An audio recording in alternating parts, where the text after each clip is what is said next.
Huh. So that's what it feels like to blow out another team. Huh. I kind of like it. I like it a lot. A lot, a lot. Ladies and gentlemen, welcome to another episode of Devil's Den. Today, we are going to review and look at Game 7 of this New Jersey season, this 2022-2023 season against the Detroit Red Wings in Game 7. Devils win 6-2 against these godforsaken Red Wings. For those of you who don't know, I believe it was in Game 2 of this season, we played the Detroit Red Wings, and they beat the living crap out of us. 5-1 in the second game of the season. But in this game, oh, no, we win 6-2. How the turntables have turned, and the Devils pick up the victory. So, in traditional Devil's Den fashion, we are going to go over each and every single period of this hockey game and look at what we did well and look at what we didn't do well. So, first things first, let's take a look at the first period. So, the first period, the game starts off in the Detroit Red Wings' favor. Dylan Larkin, because of course it's always Dylan Larkin, who scores first into the first period at 2 minutes and 56 seconds into the game. And immediately, I begin to start sweating, especially given how atrociously we played against Washington last night. What a doozy of a game. But that's not the game we're here to talk about. We're here to talk about the happy moments. The moments where I don't feel like throwing myself off the side of a cliff. Anyways. 11 minutes and 25 seconds into the first period, Dawson Mercer with a nice assist from Ryan Graves, who I still don't know how to feel about, and Marino, who is an angel sent from heaven to give us some sort of defensive help, because God knows how much this team needs it. Anyways, so Dawson Mercer, the young Dawson Mercer, scores, and the game is 1-1. At the 15-minute and 16-second moment in the game, at 15 minutes and 16 seconds into the first period, who scores but Jack Hughes? He scores, making it 2-1 Devils. Now here's the nifty thing. He gets an assist from two players who I love and I love to hate.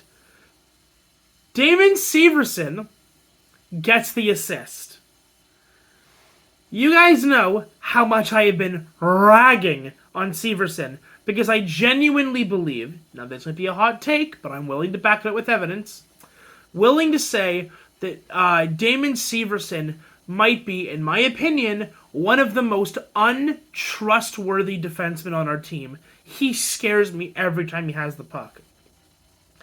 However, that's the man I love to hate, and now for the man that I love. Jesper Bratt gets the primary assist on the Jack Hughes goal, bringing him up to, at this point, 9 points in 7 games. So already we have Mercer, Hughes, Bratt, Marino, Graves, and Severson on the board in terms of points. This brings us to the second period. And of course, who scores but the man that I love, once again, Jesper Bratt, getting a goal 43 seconds into the second period. He gets a goal. The assist men are Dougie Hamilton getting his 3rd point of the year, and Jack Hughes also getting an assist. So Hughes has a goal and an assist in this game. So already 2nd period, he's got 2. Jesper Bratt has 2. I'm already loving how this game is going. 4 minutes and 54 seconds into the 2nd period, Yegor Sharangovich gets his 2nd goal of the season, assisted by Ryan Graves. Okay, maybe I judged Graves too harshly, but here we are, Graves getting his 2nd point of the night. After that, it's a pretty quiet 2nd period. There's some banging, there's some bruising, it's a good time, but it's generally quiet hockey. The Devils are now up at this point 4-1 going into the 3rd period. And again, because in my household, I am surrounded by the biggest Leaf fan known to man, except maybe Steve Dangle, I think 4-1 going into the 3rd period, and I start praying for more goals for the Devils just to make sure we can win this. And just as I say that, 8 minutes and 17 seconds into the 3rd period, Dominic Kubalik for the Detroit Red Wings scores, and the game is 4-2. And I know what you're thinking. It's 4-2. Breathe. It's fine. It's 4-2. You still have a 2-goal lead. Have you seen this Devils fan? Have you seen this Devils team, especially last year? This team cannot keep a lead. To save their life. So again, I am praying that we hold this out. And my prayers are answered by the one, the only, the captain, Nico Hischier. He scores 15 minutes and 38 seconds late into this 3rd period. Assisted by Thomas Tatar. There's a little bit of a screw up in the net. I don't know what Nedeljkovic, I think that's how you pronounce the Detroit goalie's name, was thinking. A shot goes off, he has it, it drops, it looks like he's trying to recover it, fails miserably. Tatar gets it out, passes it over to Hischier, who basically has an empty net, and he scores.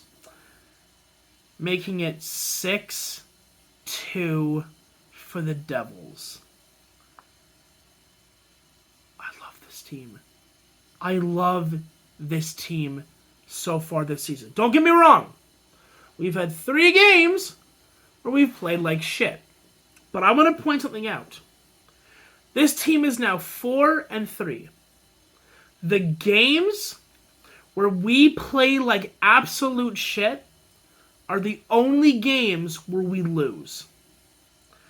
The 4 wins have either been spectacular play by the Devils the whole game, or moments of brief, well-played hockey, but not necessarily a complete package.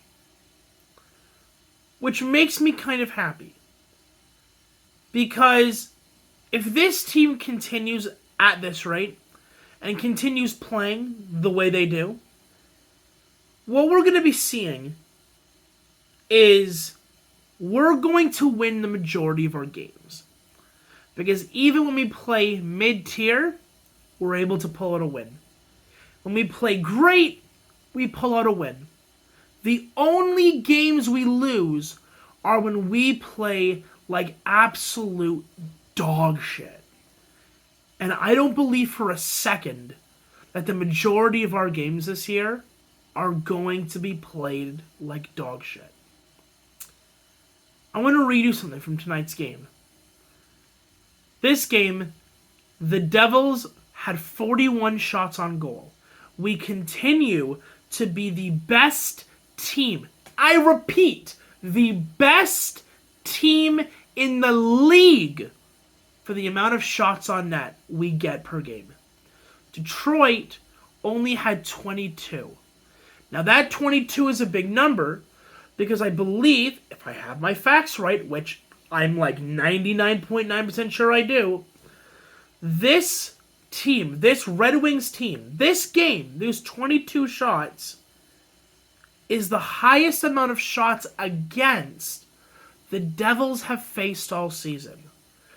This was our, I wouldn't say the worst defensive game we have, but we were certainly willing to give up more chances this game and still came out with the win. Face-off percentages. Devils won 59% of the face-offs tonight. I'm rounding up 60%. Okay? Red Wings only had 41%. Power play was perfect tonight. We went 1 for 1 on our power play. And I'm pretty sure we won the power play, and like 3 seconds later, there was a goal. I don't even think it was 30 seconds. I think it was like 10 seconds into the power play. But it was a great goal.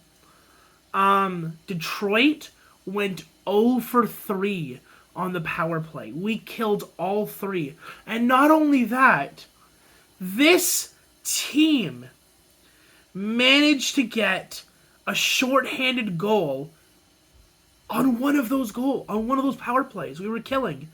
The Igor Sharangovich goal was shorthanded. This team is so unbelievably good on the penalty kill. So unbelievably good, thanks to pickups like Marino. The Red Wings did out-hit us. Red Wings had 29 hits and we had 16. But overall, not bad. Blocks, we blocked more shots this game than the Red Wings did. We had 13 blocks. Red Wings had 12. Granted, that's not a huge difference, but I've noticed the past couple of games that we're starting to shift a little bit in the way we play.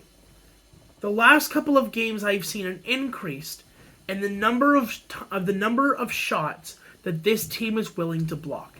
And I like that because it means that we are willing to put our bodies on the line to get a W. And W's are what will get you in the playoffs.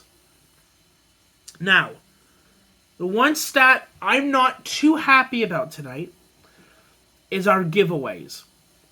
We had 13 giveaways this game. I'm sorry, but this is unacceptable. You cannot give the puck away 4 to 5 times a period and expect for the puck to stay out of your net. We have to do better. We have to tighten up that defense, tighten up that puck control so we don't end up with 2-on-1s, 1-on-1s, like the worst kind of... We don't want that puck going back of the net. So we need to tighten up our giveaways. It needs to come to an end. And speaking of things coming to an end, that's going to be the end of this episode of Devil's Den. I hope that you like, share, and subscribe to our YouTube channel, Devil's Den, so you can catch up on all the games so far this year and all of the games coming in the future. And I will talk to you guys in the next one. Bye.